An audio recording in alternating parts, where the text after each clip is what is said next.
भारत की तस्वीर सच ही मिशन है। नमस्कार, भारत की तस्वीर में इस समय हम तबला सम्राट गुदई महाराज, जिन्हें शांता प्रसाद मिश्र के नाम से दुनिया जानती थी, वैसे गुदई महाराज के नाम से वो ज़्यादा विख्यात रहे हैं। आज हम उन्हीं के घर पे हैं, बनारस घराने के विश्वविख्यात तबला वादक। और आप हमारे साथ अलीशा मिश्रा जी हैं, उनकी परपोत्री हैं। आपने उनका तबला वादन सुना और हम उस जगह पे हैं जहाँ पे गुदई महाराज जी साधना करते थे। और ये प्रतिमा है माँ सरस्वती की प्रतिमा। क्या कहेंगी अलीशा जी इस प्रतिमा के बारे में? ये प्रतिमा माँ सरस्वती की है। परदादा जी ने इसको अपने सामने बनवाया था।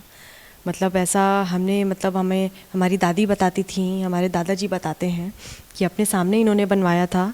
और आज से ठीक 50 साल पहले ये जो अपने सामने जो इन्होंने बनवाया था, तो उस समय जो पीओपी था इनको बनाने के लिए, वो फ्रांस से आया था। इन्होंने स्पेशल ऑर्डर पे वहाँ से मंगवाया था। अपने सामने पूरी प्रतिमा इन्होंने बनवाई, खड़ी की। फिर उसके बाद कहा जाता है कि इस हमारी प्रतिमा में हमारी माँ सरस्वती में प्राण प्रतिष्ठा भी हुई है। कि इनका एकदम दैवीय स्वरूप है। और आज तक इस मूर्ति को 50 से भी अधिक वर्ष हो चुके होंगे, लेकिन आज भी बिल्कुल वैसी ही हैं। मेनली ज़्यादातर मूर्तियाँ ख़राब हो जाती हैं, या अगर कुछ ज़रा सा भी मिट्टी हो जाती, ख़राब हो जाती, तो हमारी माँ सरस्वती एकदम एज इट इज़ वैसी ही हैं। मैं देख पा रहा हूँ आसपास उनके तबला है जी।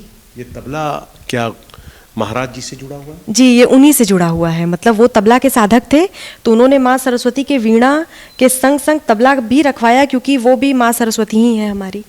अलीशा, मैं देख पा रहा हूँ आप महाराज जी की तस्वीर है, ईश्वर हैं, भगवान हैं, वो आराध्य रहे हैं और आप साधिका भी हैं। उनकी जो पीढ़ी है तबला की उसको बढ़ा रही हैं। आप उधर भी तस्वीर है, क्या कहेंगी ये इस ये जो मंदिर है, तो इसमें पूरे 7 द्वार हैं, 7 सीढ़ियाँ हैं इसमें पूरी। जैसे कहा जाता है कि स्वर्ग का 7 द्वार होता है, तब जाके हमें भगवान मिलते हैं। तो ये हमारी 7 सीढ़ी के ऊपर ये हमारे भगवान हैं। मेरे परदादा जी मेरे भगवान ही हैं। जैसे लोग मंदिर जाते हैं, मस्जिद जाते हैं, वहाँ जाते हैं, क्रिश्चियनिटी में जहाँ जाया जाता है, चर्च वगैरह जहाँ जाते हैं, मेरे लिए मेरे भगवान ये हैं। हम सबसे ही कहते हैं कि भैया आपके भगवान जो भी हैं, हमारे भगवान मेरे लिए ये हैं। हमने बचपन से इनको पूजा है, इन्हीं को समझा है, इन्हीं से ही अपनी जो भी परेशानियाँ भी रहती हैं, इन्हीं से ही कहीं है, जो भी है तो मेरे लिए मेरे भगवान हैं। ये आपके लिए भगवान है और आप उस भगवान की साधना कर रही हैं, उसको आगे बढ़ा रही हैं। आप थोड़ा सा हम आगे आएंगे तो देखिए यहाँ पे ये तबला रखा गया है जो महाराज जी स्वयं बजाया करते थे। क्या अलीशा? जी, ये उनका खुद का तबला है, इसको हम दिखाना भी चाहेंगे। ये उनका खुद का तबला है, ये गोडरी, और ये उनकी खुद की हथौड़ी भी है। ये गुदई महाराज जी की हथौड़ी है, 6 फीट से ऊपर काया और मशहूर कलाकार। जी, और ये जो इनका बायां है, इसमें 8 किलो शीशा है। अच्छा। और ये मोस्टली एक इंसान से उठता नहीं था, तो 1-2 लोग लगते थे उनका इसको उठाने के लिए। और ये इन्हीं के पास ही हमने रखा है, क्योंकि एक ये तबला को इतना ज़्यादा ये अपने मानते थे, इतना पूजते थे कि जैसे बोला जाता है कि तबला एक चमड़े से बना हुआ वाद्य है। हम आपसे पूछेंगे कि जो उनकी गुरुकुल की जो परंपरा रही, उनके आगे कौन लोग थे। मैं वहाँ पे भी कुछ तबला देख पा रहा हूँ और एक थोड़ा सा पुराना हो चुका है वो। जी जी, वो एक्चुअली क्या है कि एक तबला हमेशा मेंटेनेंस मांगता है कि टाइम टू टाइम उसको धूप दिखाना और टाइम टू टाइम उसको मिलाना, खिच्ची करवाना। तो ये उनके हाथ का ये तबला है, तो इसका चमड़ा ये पूरा ये एकदम ख़राब हो चुका था। इसमें से कीड़े निकलने लगे थे, चमड़ा ही है, ख़राब हो गया था। तो उसको हम लोगों ने वापस से बनवाया है नया, उनके तरीके से, अंदाज से, जैसा वो इस्तेमाल किया करते थे। तो ये हमने अपने पास रखा है, क्योंकि उनसे जुड़ी हर एक चीज़ हम चाहते कि हमारे पास ही रहे। उनकी एक एक चीज़ हम चाहते हैं हमारे पास रहे, तो हमने रखा है। उनकी बहुत सी चीज़ें हैं, उनका मतलब चश्मा है, उनका कुर्ता है, उनकी निशानी। जी, उनकी निशानी मतलब हम अपने पास ही रखते हैं। तो ये उनके देखिए पान के दाग भी लगे हुए हैं। क्या बात है। वो पान भी खाया करते थे अपना बजाते समय, मतलब वो ऐसे साधक थे कि मतलब बिना पान के वो बजाया नहीं करते थे। तो होता है ना कि माहौल बनता है, बनारसी हैं तो पान खा के माहौल पान बनाते खा के थे। माहौल बनाते थे। क्या जी। बात है। तो ये उनका खुद का है, इसको हमने रखा है अपने पास। अब इसको हमने हटाने नहीं दिया था, हमने बोला नहीं ये हमारे पास नहीं, इसको रहेगा। हटाइएगा भी नहीं, नहीं। क्योंकि हम जैसे लोग भी बहुत प्रेरित हो रहे हैं इन चीज़ों जी। को देख के। इसलिए। अब अगर हम उनकी बात करते हैं, उनके जो अग्रज रहे हैं, जी। उनके जो वरिष्ठ बोला जाता है शब्दों में, जी। आप उनकी तस्वीरें हैं। ये हमारे परदादा जी के परदादा जी हैं। इनका नाम आप लोग देख पा रहे हैं, स्वर्गीय पंडित प्रताप महाराज जी। ये हमारे परदादा जी के परदादा जी हैं। ये अपने समय के महान तबला वादक थे। महान तबला वादक मतलब इनसे हमारा जनरेशन स्टार्ट हुआ है, ऐसा मतलब हमने सुना है कि इनके पिताजी क्या किया करते थे, मे बी वो भी तबलाई से ही थे, लेकिन उसका हमें मालूम नहीं। तो इनके बारे में मालूम है, मतलब ये बहुत बड़े सिद्ध पुरुष थे। इन्होंने मतलब 12 साल तक तपस्या की थी। मिर्ज़ापुर के साइड काली खो मंदिर है, वहाँ पे 12 साल तक तपस्या की थी और माँ काली का आशीर्वाद पाया था। आप लोग इनके माथे पे भभूत देख पा रहे हैं, ये माँ काली ने स्वयं अपने हाथों से लगाया था इनको, और इनके सामने माँ काली प्रकट हुई थी। 12 साल तक तप तपस्या करने के बाद इनका साधु जैसा वो रूप हो गया था। जी, स्वरूप हो गया था। और ये मतलब जब बजाया करते थे तो जैसे लगता था कि 50 से 100 हाथी अपना मतलब जंप लगा रहे हैं, इस तरीके से इनका मतलब बजाने का तरीका था। मतलब सिद्धि के बाद सिद्ध पुरुष हो गए थे, एकदम एकदम तेज आ गया था इनके फेस पे, ऐसा परदादा जी ने अपने इंटरव्यू में भी बताया है। तो इनका ये हमारे इनसे जनरेशन हमारी शुरू है, तो ये हमारे परदादा जी के परदादा जी हैं, तो हमारा रिश्ता तो इनसे और भी क्या बात है। आप मैं देख पा रहा हूँ ऊपर पद्मश्री पंडित सामता प्रसाद मिश्र, जी, ये तस्वीर है। जी, क्या कहेंगे? ये परदादा जी के मतलब जब यंगस्टर्स का उनका दौर चल रहा था, ये तब की उनकी तस्वीर है। और इस समय ये मतलब बहुत ज़्यादा ही नाम कर चुके थे, और ये विश्व के पहले ऐसे तबला वादक हैं जिन्होंने फिल्मों के भी माध्यम से अपना तबला वादन किया है। मतलब आर.डी. बर्मन साहब और एस.डी. बर्मन साहब मतलब इनको बहुत ज़्यादा मानते थे, और इनके बिना उस समय कोई पिक्चरें होती नहीं थी। इन्होंने बंगालियों पिक्चर में भी बहुत बजाया है, इन्होंने तेरी सूरत मेरी आंखें पिक्चर में, और आपने एक मशहूर गाना सुना हुआ होगा मोहम्मद रफ़ी के द्वारा गाया हुआ नाचे मन मोरा मगन, उसमें इन्होंने बायां का लचक दिया है। और शोले पिक्चर में आपने देखा होगा जब गब्बर बसंती को दौड़ाते हैं, तो बसंती जब कहती हैं कि चल धन्नो तेरी बसंती की इज्जत का सवाल है, तो उसमें जो तबला वादन हुआ है इन्हीं का है। क्या बात है। और गाइड पिक्चर का जो गाना है मेरे नैना सावन बाधो, उसमें भी इन्होंने ही बजाया है। और मतलब ये पहले ऐसे कलाकार थे और मे भी अब हैं भी, जिन्होंने फिल्मों के भी माध्यम से बहुत ज़्यादा किया है। और वो और जो बजा दिया वो अमर है। वो अमर है, वो आज भी लोग सुनते हैं, आज भी लोग बजाते हैं। मतलब अमिताभ जी और धर्म जी इनको पूजते हैं, इनको मतलब आज भी। लता जी भी थी, इन्होंने लता जी को उस समय 1 रुपए का सिक्का दिया था, वो अभी तक उनको कृष्ण जी की मूर्ति के संग रख के पूजती थी, अगर वो जीवंत भी थीं जब तक। मतलब इतना ज़्यादा इनको मानती थीं, और ये उनको लता बाई कह के बुलाया संबोधित किया करते थे, क्योंकि बहुत छोटी थी इनसे। और झनक झनक पायल बाजे में इन्होंने गोपी किशन जी के संग भी अपना तबला वादन किया है। और मीठे बोल बोले पायलिया एक गाना है जिनको आर.डी. बर्मन एस.डी. बर्मन साहब ने मतलब किया है, उसमें भी जब हेमा मालिनी जी का नृत्य चलता है उसमें जो तबला है इन्होंने बजाया है।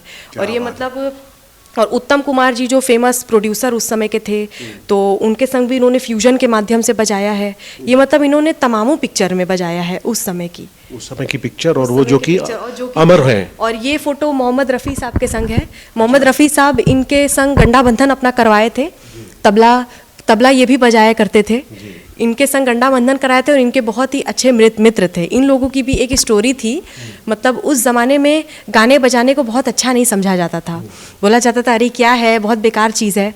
तो मोहम्मद रफ़ी साहब को एक गाना ऑफर हुआ नाचे मन मोरा मगन, यही जिसके बारे में मैंने बताया। तो परदादा जी ने मना कर दिया था कि नहीं। ये मोहम्मद रफ़ी साहब के साथ आपकी तस्वीर परदादा जी की, जी, वो इतने बड़े लीजेंड थे कि लेजेंड थे, जाहिर सी बात है। और ये इंदिरा गांधी जी के संग है, ये फोटो ऊपर इंदिरा गांधी जी के संग इनका मुलाकात हुआ था। ये ऑयल पेंटिंग है, इनके स्टूडेंट ने बनवा के परदादा जी को शागिर्द ने दी थी। और ये विलायत खान साहब के संग है, ये एक तस्वीर विलायत खान साहब। ये विलायत खान साहब है, विलायत खान साहब के पुत्र हैं वो। अच्छा, आप थोड़ा सामने से लीजिए अमन, आप देखिए विलायत खान साहब के साथ तस्वीर, उनके पुत्र। खान साहब तो इनके अलावा किसी को लेते ही नहीं थे, मतलब इतना ज़्यादा इन लोगों का था, मतलब साथ में बैठ के मतलब एक जुगलबंदी जैसा होता था। विलायत खान साहब मतलब उस्ताद एकदम, मतलब उनका सितार फ्यूजन वाद्य से भी वो बहुत ज़्यादा बजाया करते थे। देखिए आप संगीत को जी रही हैं तो ऐसे ऐसे नाम ले रही हैं जो हम लोगों के लिए बहुत बड़ी मुश्किल का विषय है, क्योंकि हमारा जो रिसर्च है वो संगीत में थोड़ा बहुत समझते हैं लेकिन बाकी खबरों पे ज़्यादा रहते हैं। लेकिन आज मेरा सौभाग्य है कि आपके ज़रिए हम एक ऐसे लीजेंड के पास पहुँचे हैं, उनको याद कर रहे हैं। आपको आप देख सकते हैं वहाँ पे खैर वो सम्मान मिला है, पद्मश्री का सम्मान। जी, पद्मश्री का सम्मान है वो। पद्मभूषण भी है जो रखा गया है पीछे। जी, ये 71 में उनको मिला हुआ था, उस समय के राष्ट्रपति ने उनको संबोधित किया था। ये 2 तस्वीरें और हैं, उसके बारे में बताइए। जी, ये तस्वीर जो है इसका ओरिजिनल वो है, ये मतलब हमारे पापा और चाचा बताया करते थे कि ये उनकी लास्ट फ़ोटो थी, जब मतलब उनके देहांत के करीब 1-2 महीने पहले की थी। ये वाली। अच्छा, वो वाली। ये जी, इसी फोटो का ये कॉपी है जो परदादा जी के स्टूडेंट ने ऑयल पेंटिंग अपने हाथों से करके उनको गिफ्ट किया था, उनके जन्म दिवस पर गिफ्ट किया था। तो ये दोनों फ़ोटो एक ही है, बस ये ऑयल पेंटिंग है और वो है मतलब इस फ़ोटो से ही हमें बहुत ज़्यादा मतलब प्रेरणा मिलती थी कि मतलब ये लगता था कि हाँ ये फ़ोटो में मतलब कुछ बात है, मतलब एक होता है ना कि जैसे समझ में आता है कि अरे तस्वीरें बात कर रही हैं। तो इस फ़ोटो में हमें बहुत ऐसा फील होता था बचपन में कि इस फ़ोटो से हमें मतलब बहुत प्रेरणा मिलती थी। इसको अपने सामने हम रख के बजाया करते थे कि नहीं इनको अपने सामने रखेंगे, इन्हीं के आगे अगरबत्ती या दिया का वो करके तो इनको अपने सामने रख के हम बजाया करते थे। और मतलब इनका हाथ का रख रखाव जैसा इसमें शो किया है उसको रखने की कोशिश करते थे कि इनका ऐसे है वैसे है, मतलब जितना उस समय बाल दिमाग था वो देख के समझने की कोशिश करते हैं। और एक होता है कि भाई मेरे पर बाबा है, दुनिया नाम लेती है, मैं तो उन्हीं के घर की बेटी हूँ, क्यों ना मैं भी थोड़ा कॉपी करूँ। तो करते करते आपके अंदर वो भाव आया और आज आप अलीशा वहाँ तक पहुँची हैं। आप बताना चाहेंगे उधर 2 तस्वीर है। भारत की तस्वीर में हम विश्वविख्यात तबला वादक गुदई महाराज जी, जैसा कि उनकी परपौत्री अलीशा जी ने कितनी फिल्मों के नाम बताए, एक से एक सुपरहिट फिल्म, उसमें तबला वादन किया। ये सौभाग्य फिल्मों का कि ऐसे साधक फिल्म इंडस्ट्री तक भी पहुँचे, क्योंकि जो साधक होते हैं अमूमन थोड़ा सा उनको वो रहता है, लेकिन उन्होंने फिल्मों की भी सेवा की और वो अमर हो गए, वो जितने बोल थे उनके। आप तबला शिरोमणि स्वर्गीय पंडित बाचा महाराज जी, ये हमारे परदादा जी के पिताजी थे। ये बहुत महान तबला वादक थे, मतलब नगाड़ा कंपोजिशन एक हमारे तबला में होता है और ये मतलब उसके बादशाह कहे जाते थे अपने समय में। ये बहुत ही मतलब इस तरीके का बजाते थे अपने इस ज़माने में कि मतलब परदादा जी ने भी कई इंटरव्यू में बोला है कि मतलब हमारे पिताजी बहुत ज़्यादा ही महान साधक थे। तो जब वो बजाया करते थे तो इनका एक अलग ही स्वरूप था। ये हमेशा बड़े मुंह का तबला लेके बजाया करते थे। ये जो हमारा तबला जिस पे अभी हमने वादन किया है वो मतलब 5 से 5.5 इंच का था। ये बजाया करते थे 6.5 से 7 इंच का। ये बहुत बड़ा वाला मतलब बड़े मुंह का तबला ये लिया करते थे। तो इनका तबला मतलब जब ये नगाड़ा कंपोजिशन इनका बहुत ज़्यादा मशहूर था और ये मतलब जब बजाया मतलब परदादा जी के सर से उनके पिताजी का हाथ बहुत जल्दी उठ गया था, क्योंकि ये अपेंडिक्स इनको था। तो वो मतलब इस हद तक ज़्यादा पहुंच चुका था कि जब टाका उनका फट गया था बजाते बजाते ही, तो उसके कुछ समय बाद ही इनका देहांत हो गया था।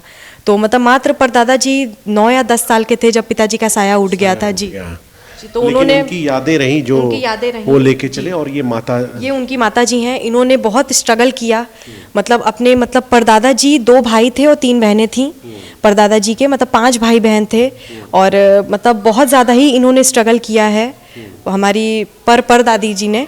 देखिए ये बताना चाह रही हैं कि जो गुदई महाराज जी थे, उनके पिताजी जब गुदई महाराज जी 9-10 साल के थे तब उनका डेथ हो जाता है, मृत्यु हो जाती है। तब उनकी माँ ने कितने संघर्ष के बाद उनको पाला और इतने बड़े तबला वादक बने। जी, मतलब परदादा जी बताते थे कि मतलब इंटरव्यू में अपने बताया था उन्होंने कि 4 बजे भोर में ये उनको उठा दिया करती थी।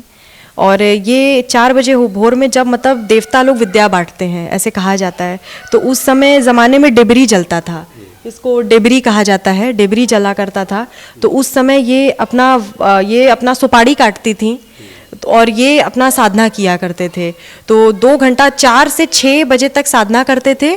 फिर अपना नहा वहा के दोनों भाई जो सुपारी ये काटती थी, दोनों भाई जाते थे सुपारी बेचने।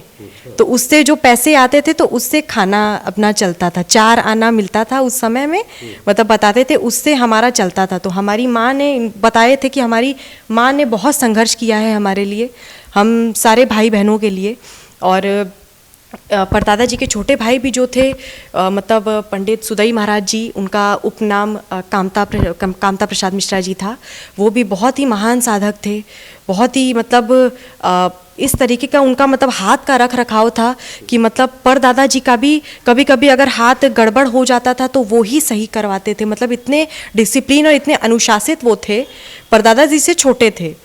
और वो मतलब इस तरीके का उनको मतलब उनको भी गाइड करते थे कि भैया ये ऐसे नहीं ऐसे होगा, हाँ भैया ये ऐसे नहीं ऐसे होगा। तो मतलब इस तरीके का। देखिए अलीशा ये बताना चाह रही हैं कि जो साधक होते हैं उन्हें वास्तविक कितना संघर्ष करना पड़ता है। दुनिया में अगर नाम कमाना है, वास्तव में जीवन कितना संघर्षशील होता है, सब कुछ आसानी से नहीं मिलता। तो हम बता रहे हैं कि गुदई महाराज जी जो इतने बड़े तबला सम्राट हुए, बचपन में ही माता पिता को खो देते हैं, लेकिन वो और उनके भाई दोनों तबला में उसको लीजेंड जो आगे लेके जाते हैं, पिता के पद चिन्हों पे आगे बढ़ते हैं। और अब अलीशा जो कि परपोत्री हैं, उनसे हम बातचीत कर रहे थे और आप बता रही थी कि किस तरीके से ये अपने परदादा के सपनों को पूरा करना चाहती हैं और इसीलिए वो साधिका बन चुकी हैं तबला की। हम आपको फिर से भारत की तस्वीर से की तरफ से बहुत बहुत धन्यवाद देते हैं, आपके मंगलमय जीवन की कामना करते हैं Alisha. Thank you sir, thank you so much.